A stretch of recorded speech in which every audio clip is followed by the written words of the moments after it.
Hello, today I'm going to show you how to tell if your propagation has taken or if it's rotting. Here I have two different species of Madagascars. Notice that they don't look like the traditional Madagascars that you see on my channel. These are just kind of like cousins to them, as I would say.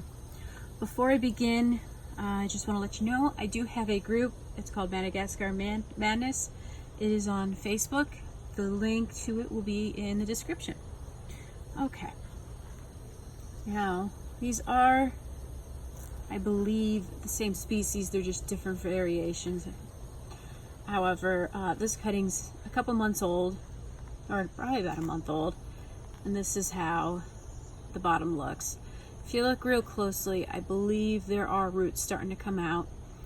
And then you look at this guy. I got him in the mail from one of my group members, which was great.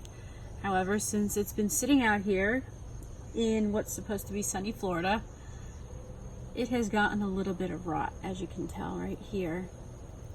This is just probably because it's been raining so much lately, and even though I had him underneath the canopy here, it still managed to rot a little bit. So in order for this guy to continue and hopefully root, you have to cut this area off. So I just had this here to show you the difference between the bottoms. As you can tell, you can see it's like wrinkling right up here.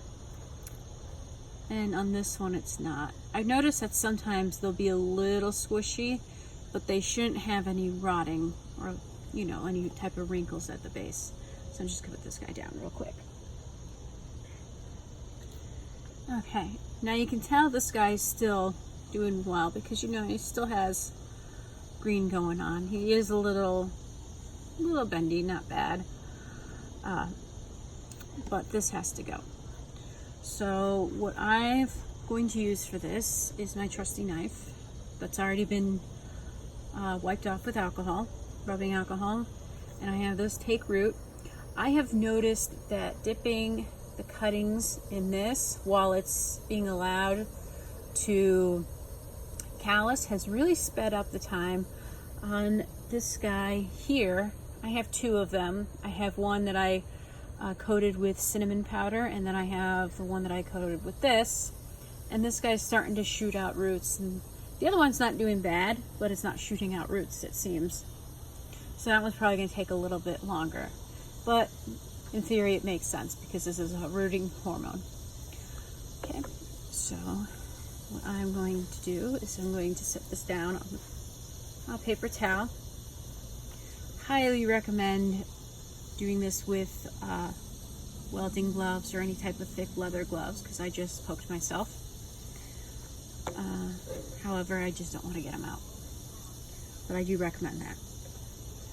And then just like cutting off a piece of a Madagascar or cutting off a dead piece of Madagascar, you're pretty much going to do the same thing, and I'll put a link on how to do that. So as you can tell, the rot was starting to spread a little more, so you want to try to get out as much of this as possible. See, that possible. You can kind of see it right on this. I don't know if it'll zoom in. You can kind of see it a little bit. So I'm gonna go a little higher.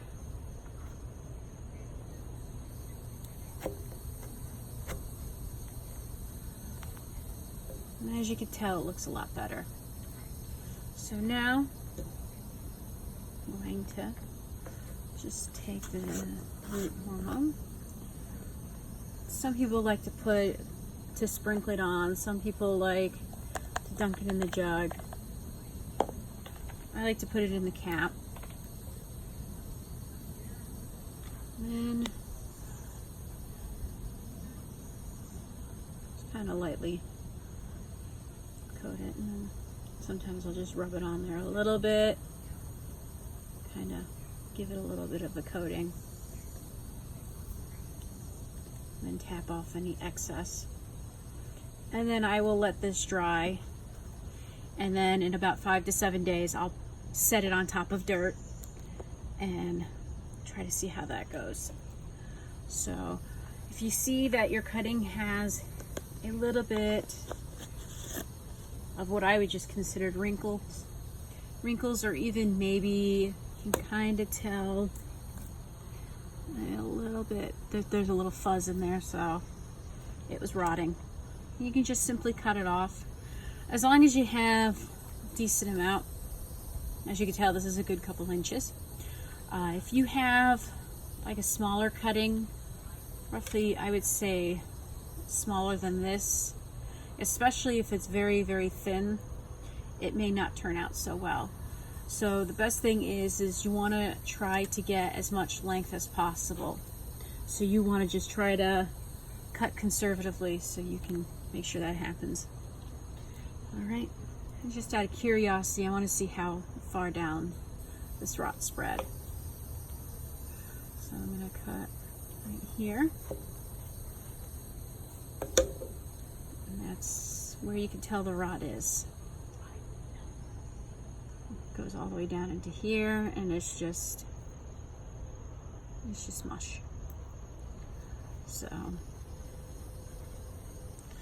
you can always just do that just to see how bad it was. Oh, you can see that was pretty bad. And had nothing been done, this would have just spread up and up and up and up, and would have just killed the entire cutting. So this guy will probably stay inside unless I'm outside and home to make sure that it's going to be sunny out till he starts to cover over really well. Outside of this, I do have a couple other cuttings going. They're currently inside because it's just too wet out here for them. They're doing very well, including my Madagascar, my big guy that I had to chop. There's a video on that, and I'll send a link to that in this video. So I hope you found this video to be helpful, and again, please feel free to join my Facebook group. You'll definitely see some updates from this guy here, and we have a whole bunch of wonderful people. We seem to be growing little by little every week, and we'd love to see you there. Thanks.